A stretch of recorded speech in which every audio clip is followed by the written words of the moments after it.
এক এক আলেম এক এক কথা বলে আমরা কার কথা মানব, এই ধরনের ইরেসপন্সিবল মানুষের মতো কথা বলে দ্বীন ইসলাম থেকে নিজের গা ছাড়ানোর মতো বোকামি করা থেকে বিরত থাকুন। আসসালামু আলাইকুম রহমতুল্লাহ।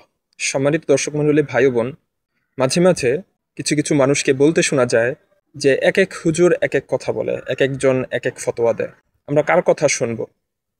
এই সমস্ত কথাগুলো বলে তারা অনেকটা উলামায়ে কেরামের প্রতি তাচ্ছিল্য প্রকাশ করে এবং তারা দ্বীন ইসলামের যেই দায়িত্ব আছে তার উপর সেটা থেকে সে দূরে থাকতে চায়। এই কথাটা অনেক মানুষের, যে এক একজন এক এক কথা বলে, এক এক হুজুর এক এক কথা বলে, আমরা কার পিছনে যাব, কার কথাটাকে আমরা সত্যায়ন করব, কাকে আমরা বিশ্বাস করব। আমার কিছু সম্পর্কিত মানুষও আছে, তারাও সেই একই ধরনের কথা বলে। এই কথাটা যখন আমি শুনি তাদের মুখ থেকে, আমার কাছে খুবই আশ্চর্য লাগে যে আল্লাহ রাব্বুল আলামিন এদেরকে বিবেক দিয়েছেন, আল্লাহ রাব্বুল আলামিন এদেরকে বুদ্ধি দিয়েছেন, তারা সেই বুদ্ধিটাকে কোথায় কাজে লাগায়। আমি আপনাদেরকে একটা উদাহরণ দিই। যখন আপনি বাজারে যান, বাজারে গিয়ে যখন এক এক দোকানদার আপনাকে ডাকতে থাকে যে ভাই আসেন, ভাই আসেন, আমার দোকান থেকে এই পণ্যটা কিনে নিয়ে যান, তখন যেই ডাকতে থাকে আপনি কি তার কাছেই চলে যান?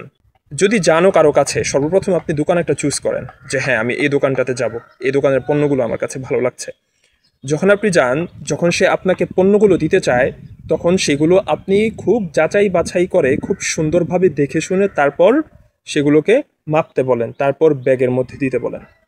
তার মানে যখন অনেক মানুষ একসাথে আপনাকে কোনো পণ্য নেয়ার জন্য ডাকছে, তখন আপনি তারা ডাকার সাথে সাথেই সেগুলো নিয়ে নেন না, অথবা এই কথা বলেন না যে দূর সবাই সবারগুলোকে ভালো বলতেছে, আমি আজকে বাজারই করব না, আমি আজকে বাসায় চলে যাব। আপনি কখনো এই ধরনের মন্তব্য করেন না, এই ধরনের ডিসিশন নেন না, বরং আপনি এক একজন ডাকছে, সর্বপ্রথম আপনি দোকান চুজ করেন। দোকান চুজ করে গিয়ে যখন তারা পণ্য দিতে যায়, তখন আপনি প্রত্যেকটা পণ্য দেখে শুনে যাচাই বাছাই করে নেন যে কোনটা আমার জন্য ভালো হবে, আমার পরিবারের জন্য ভালো হবে। আপনি কখনো বাজার থেকে ফিরে আসেন না, আপনি যাচাই বাছাই করে আপনার বুদ্ধি খাটিয়ে, আপনার বিবেক খাটিয়ে ভালো পণ্যটা আপনার ব্যাগে নিয়ে তারপর আপনি বাসায় ফেরত আসেন। কিন্তু যখন দ্বীন ইসলামের শরিয়ার কোনো বিধান পালনের বিষয়টা আসে, যখন দেখেন গুটি কয়েক বিষয়ের মধ্যে উলামায়ে কেরামের বিভিন্ন মতবিরোধ দেখা দিচ্ছে, সেগুলো যখন আপনার সামনে আসে, তখন আপনি বোকার মতো, বেওয়াকুফের মতো একটা মন্তব্য করে বসেন যে এক এক হুজুর এক এক কথা বলে আমরা কোনটা মানব। আল্লাহ তাআলা আপনাকে বিবেক দেননি, আল্লাহ তাআলা আপনাকে বুদ্ধি দেননি। আল্লাহ তাআলা যদি আপনাকে বিবেক দিয়ে থাকেন, আপনি সেই বিবেকটা খাটান যে উলামায়ে কেরাম যারা এক একজন এক এক কথা বলছে, তাদের কথাগুলো কোরআন ও সুন্নাহর যেই মানদণ্ড আছে সেই মানদণ্ডে উত্তীর্ণ হয় কিনা। যদি কোরআন ও সুন্নাহর মানদণ্ডে উত্তীর্ণ হয়, তাহলে সেই আলেমের কথাটা আপনি গ্রহণ করেন।